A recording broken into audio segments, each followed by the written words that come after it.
பிரியமானவர்களே, இயேசுவின் நாமத்தில் உங்களை நான் வாழ்த்துகிறேன். இந்த நுவரேலியா ஒரு மலை பிரதேசம். இந்தியா தேசத்தில் கொடைக்கானல், ஊட்டிலாம் இருக்கல, அந்த மாதிரி எப்பவும் குளிர் தான். வெயில் இருந்தாலும் பயங்கரமான குளிர் இருக்கிறது. ஆனால் ரொம்ப அருமையான ஒரு அழகான ஒரு பிரதேசம். அங்கிருந்து கொண்டு உங்களோடு பேசுவது எனக்கு அதிக சந்தோஷம். ஆண்டவர் இயேசு உங்களை நேசிக்கிறதுனால தினந்தோறும் உங்களோடு பேசி கொண்டிருக்கிறார். தம்முடைய வார்த்தைகளை கொடுத்து உங்களை சந்தோஷப்படுத்தி பலப்படுத்துகிறார். இன்றைக்கு ஆண்டவர் எனக்கு என்ன வசனம் தருகிறார் என்று பார்க்குறீங்களா? 94ஆம் சங்கீதத்தில் 14வது வசனம். கர்த்தர் தம்முடைய ஜனத்தை நெகிழ விடாமலும் தம்முடைய சுதந்திரத்தை கைவிடாமலும் இருப்பார். கர்த்தர் உங்களை நெகிழ விட மாட்டார், கைவிட மாட்டார். அதுதான் உங்களுக்கு கொடுக்கிற வார்த்தை. என் மகனே, என் மகளே, நான் உன்னை கைவிடுவதில்லை என்று ஆண்டவர் சொல்கிறார். சிலர் சொல்லுவாங்க, நான் இந்த மனிதரை நம்பினேன், எனக்கு உதவி செய்கிறேன், நான் பார்த்துக்கிறேன்னு எல்லாம் சொன்னார். அப்புறம் ஃபோனே எடுக்கிறதில்ல. அப்புறம் அவரை கண்டுபிடிக்க முடியல, கான்டாக்ட் பண்ண முடியல. நான் எல்லாம் செஞ்சு முடிச்சிருவேன், நான் பார்த்துக்குவேன்னு சொன்னார். இப்போ பார்த்தா என்ன பண்ணுறதுன்னு தெரியல, நான் நம்பி நாள் என்னை கைவிட்டுட்டாரே. அந்த மாதிரி ஒரு சூழ்நிலையில் நீங்கள் நிற்கிறீங்களா? அநேகருடைய வாழ்க்கையில் அந்த சூழ்நிலை வருது இல்லை? நமக்கு உதவி செய்கிறேன், நான் பார்த்துக்கிறேன்னு சொன்ன ஆட்கள் ரொம்ப நெருக்கமான சமயத்தில் காணாமல் போயிடுவாங்க. அவங்களோட தொடர்பை கொள்ள முடியாது. நீங்கள் வேலை செய்கிற இடத்துல அல்லது நீங்கள் பிஸ்னஸ் செய்கிற இடத்துல, உங்களுடைய நெருக்கமான சூழ்நிலையில், ஏன் ஊழியத்தில் கூட, நான் பார்த்துக்கிறேன் பிரதர், நான் கவனிச்சுக்கிறேன் பிரதர், நான் இதெல்லாம் செஞ்சிடறேன் பிரதர்பாங்க.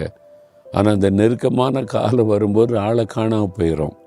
என்னங்க சொன்னாங்க, அவங்க பார்த்துக்கிறோன்னு சொன்னாங்க, அவ்வளோதான், அவங்க அப்ஸ்காண்டட், அவங்க கைவிட்டுட்டு போயிட்டாங்க.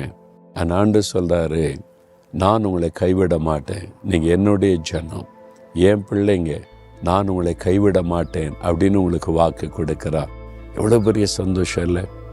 அவரை நம்பி அவரை பின்பற்றுகிற பிள்ளைகளை ஒரு நாள் கைவிட மாட்டார்.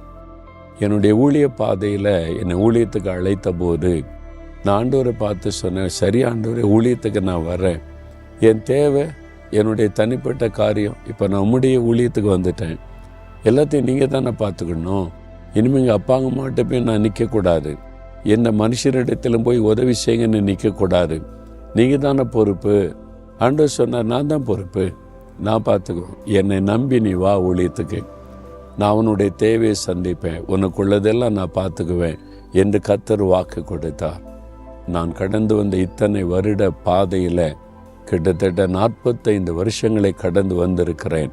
ஒரு நாள் கூட ஆண்டவர் என்னை கைவிட்டதில்லை. யாரிடத்திலும் போய் வெட்கப்படும்படி நிற்க விட்டதும் இல்லை. அவர் என்னுடைய ஒரு காரியத்தில் குறை வைத்ததும் இல்லை. கைவிடாத ஒரு தேவன் அவர். அவரை விசுவாசித்து அவரை நம்பி அவருடைய கரத்தில் உங்களுடைய வாழ்க்கையை கொடுத்துட்டீங்கன்னா அவர் ஒரு நாள் உங்களை நெகிழ விடவும் மாட்டார், கைவிடவும் மாட்டார். உங்களை பார்த்து சொல்றார், என் மகனே, என் மகளே, மனுஷர்கள் கைவிட்டுட்டாங்களா, நம்பினவங்க கைவிட்டுட்டாங்களா, அவங்களாம் மறந்துட்டாங்களா, பயப்படாத, நான் இருக்கிற உனக்கு. என் ஆண்டவர் உங்களை பார்த்து சொல்லுகிறார், இயேசுவே, உங்களுடைய கரத்தில் என்னை ஒப்பு கொடுக்கிறேன், இனிமேல் நீங்கள் என்னை நடத்துங்கன்னு சொல்லுங்க, அழகாய் கைவிடாமல் அற்புதமாய் நடத்துவார். ஒப்பு கொடுக்குறீங்களா? ஆண்டவரே, உங்கள் கரத்தில் என்னை ஒப்பு கொடுக்குறப்பா. மனிதர்கள் கைவிட்டுட்டாங்க, நம்பினவங்க கைவிட்டுட்டாங்க, ஏமாத்திட்டாங்க. நீர் கைவிடாத தேவன் என்பதை அறிந்து உம்முடைய கரத்தில் எல்லாவற்றையும் ஒப்பு கொடுக்கிறேன், நீங்கள் என்னை நடத்துங்க. இயேசு கிறிஸ்துவின் நாமத்தில் ஆமேன், ஆமேன்.